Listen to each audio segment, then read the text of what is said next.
বাংলাদেশের তো সমস্যা শেষ না। প্রত্যেকটি দল জনগণের সামনে তাদের আগামীর বাংলাদেশের স্বপ্ন দেখানোর কথা হলো। 18 মাসে 1 কোটি লোকের চাকরি দেব। বাংলাদেশের মানুষ জানতে চাচ্ছে যে তাদের জন্য কি আছে আগামীর বাংলাদেশে।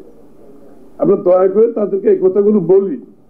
প্রত্যেকটা দলের উচিত আগামীর জেন জি বলেন, নতুন যারা ভোটার হয়েছে, আমাদের তরুণ প্রজন্ম যারা আছে, বাংলাদেশের যারা প্রতিবন্ধী আছে, বাংলাদেশে যারা চাকরি বাকরি পাচ্ছে না তারা আছে, মহিলাদের অধিকারের ব্যাপার আছে, বাংলাদেশের তো সমস্যা শেষ না।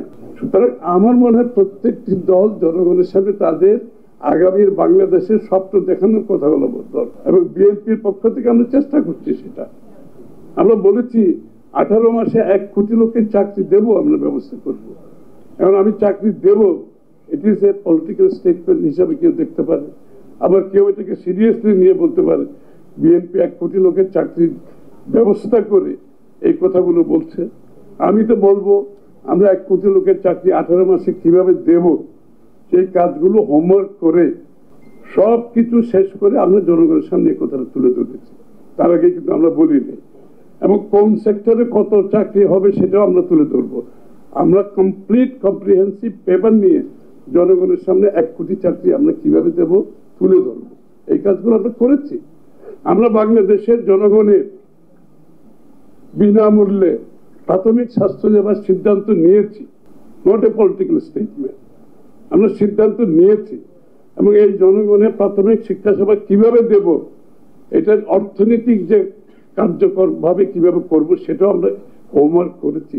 করে বলতেছি বাংলাদেশের প্রত্যেকটি নাগরিককে আমরা বিনামূল্যে প্রাথমিক স্বাস্থ্য সেবা ইনশাআল্লাহ আগামী দিনে যাওয়ার সিদ্ধান্ত নিয়েছি, এবং এটার ইকোনমিক্স কি হবে সেটাও আমরা সিদ্ধান্ত নিয়েছি। বাংলাদেশের অর্থনীতিতে যে বিপর্যয় ঘটছে এখন, সেখান থেকে বের হওয়ার জন্য আমাদের ক্যাপিটাল মার্কেট কি হবে, ফাইন্যান্সিয়াল সেক্টর কি হবে, আমাদের বিনিয়োগ কিভাবে হবে, দেশি বিনিয়োগ কি হবে, বিদেশি বিনিয়োগ কিভাবে হবে, এটাও আমরা কাজ করেছি। এবং ইতিমধ্যে আমরা বিভিন্ন স্টেক হোল্ডারের সাথে দেশের বাইরে আমরা এই কাজগুলো সম্পন্ন করেছি। কারণ আপনি ক্ষমতায় যদি জনগণ নির্বাচিত করে ওই দিন থেকে যদি আপনি কাজ শুরু করেন, এই ধৈর্য বাংলাদেশের মানুষের এখন নেই। আপনাকে একটি কম সময়ের মধ্যে 100 days 180 days, আজকাল তো যে এটা গ্লোবালি এগুলো কতগুলো বিষয় হয়ে দাঁড়িয়েছে। সুতরাং আপনাকে ডে 1 থেকে যদি পারফর্ম করতে হয়, আপনাকে এখন থেকে প্রস্তুতি নিতে হবে। সকল রাজনৈতিক দলের করা উচিত এটা। এই প্রস্তুতি নিয়ে আপনাকে ক্ষমতায় যেতে হবে। তা আমরা তো জনগণের যে বাংলাদেশের বিগত 15-16 বছরের মানুষের আজকে ব্যবসাকে, তুমি যেটা বলেছে বিএনপি স্লোগান কি, শুধু রাজনীতিকে গণতান্ত্রিক করলে তো চলবে না, আপনি অর্থনীতিকে গণতান্ত্রিক করতে হবে। অর্থাৎ বাংলাদেশের মানুষ রাজনীতিতে যেভাবে level playing field equal access পাবে, অর্থনীতিতে ইকুয়াল অ্যাক্সেস সবাইকে পেতে হবে। সবার জন্য লেভেল প্লেইং ফিল্ড থাকতে হবে। বাংলাদেশের উন্নয়নে, বাংলাদেশের অর্থনৈতিক কর্মকাণ্ডে বাংলাদেশের প্রত্যেকটি মানুষ যাতে অংশগ্রহণ করতে পারে সেই নাগরিক অধিকার আমাকে নিশ্চিত করতে হবে।